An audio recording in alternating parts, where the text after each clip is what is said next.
Craving satisfied, guys. Makakakain na naman kami ng longganisa. Longganisang gawa ni Gheng. Ayan, guys.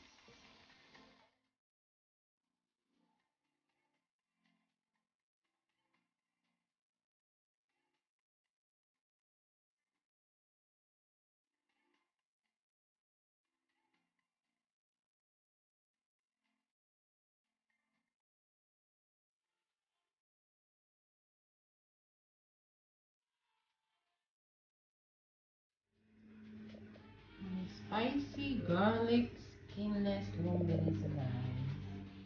Ayan, meron kaming stock na homemade ko na longganisa.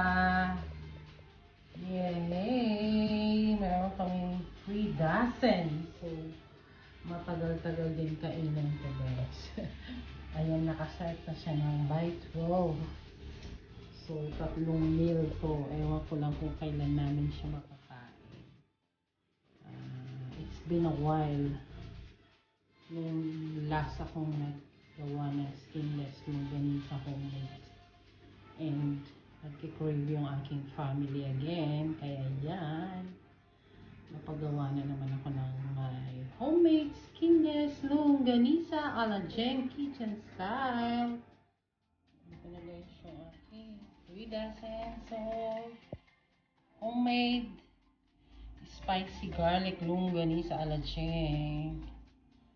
Abangan nyo guys kapag nag-try ako ng isa nito. I'm gonna show you kung ano yung itsura niya. Ayan, ang aking skinless spicy garlic longganisa a la Gheng. Ayan guys, samahan nyo ako. Try natin yung ginawa kong homemade longganisa. Ayan, forward nyo. Yan yung aking longganisa a la Gheng. Ayan yung aming gulay. Nilagyan ko siya ng bihon. Kasi gusto kong kumain ng yung something na may miswa pero wala akong miswa. So, yan ang nilagay ko is bihon. For our dinner. Lagyan lang natin isa-isa muna yung ating longganisa.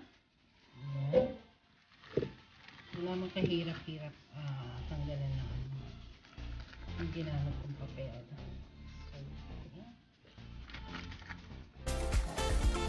Pakukulood natin siya.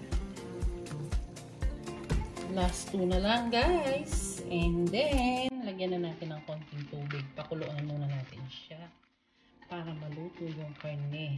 And tignan natin ang magiging itsura niya. Yung kalalabasan. Matagal na kasi kami nagki-crave ng longganisa. And matagal na rin akong nung last akong gumawa. So, yan. Lagyan ko lang ng konting tubig siya guys. Ayan.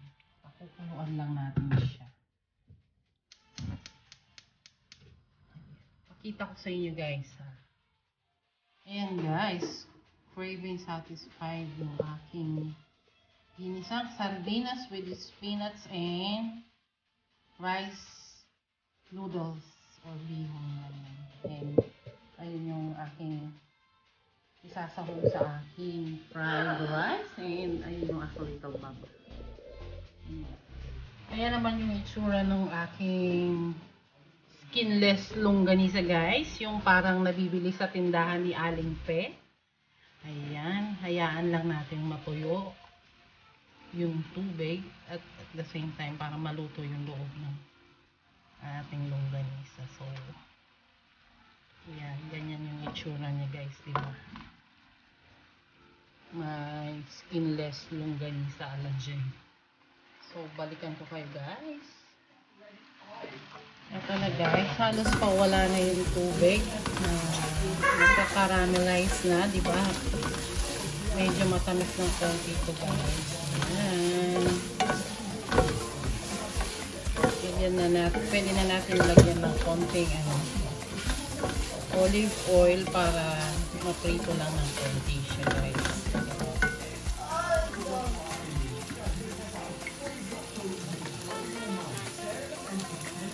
Pwede na. halu-haluin lang natin para hindi siya masusunog kasi nga, di ba medyo matamis to. Tendency, madali siya masunog.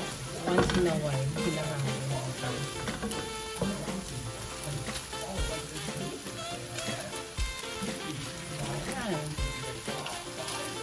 Craving satisfied again.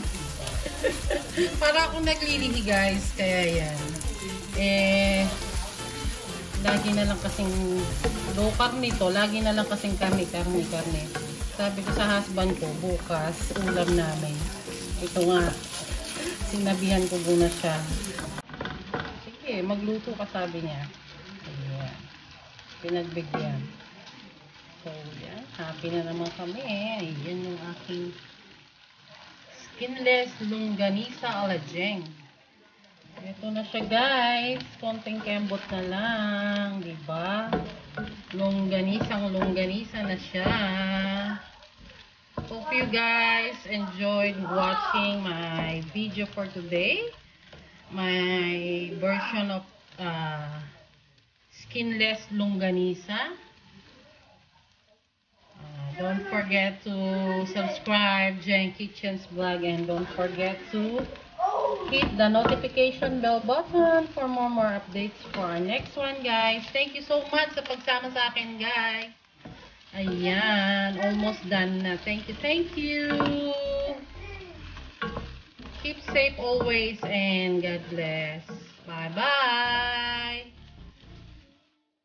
Ayan, pasilip muna sa inyo, guys. Tingnan nyo naman guys. Yan. Sinong gusto ng longganisa dyan? Especially yung mga nasa abroad. Diba? Unlike sa Philippines, sabagay meron naman nabibili sa mga Asian store. Yun lang, medyo mahal ng konti. And at least ito, masasabi ko, in-effort ko talaga guys. Ayan, may yummy longganisa.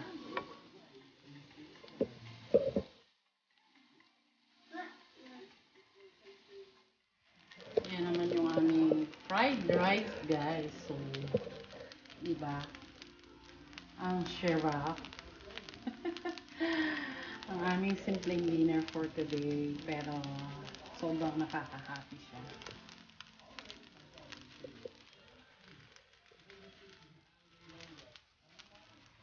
Good morning guys! Happy Sunday! Ayan, nagluluto na naman ako ng longganisa for our breakfast today. Pang last batch na lang to guys. Yung 3 dozen ko is naubos na. Gustong gusto kasi ni Max. So, yeah. Happy weekend. Happy blessed Sunday everyone. Masarap tong pang breakfast with matching fried rice and sunny side up or scrambled egg, diba? So, yan. My homemade longganisa. Yan na yung ating fried rice or sinangag. Matchy with my longganisa. Samahan pa natin ng egg. Yan naman ang ating sunny side up egg. This is it! Our Sunday breakfast. The fried rice, the longganisa, my homemade longganisa, scrambled egg, and sunny side up with matching tomato and cucumber with suka, and of course my coffee mocha on this side. Happy weekend guys! Bye bye! Don't forget to subscribe Gheng Kitchen's vlog.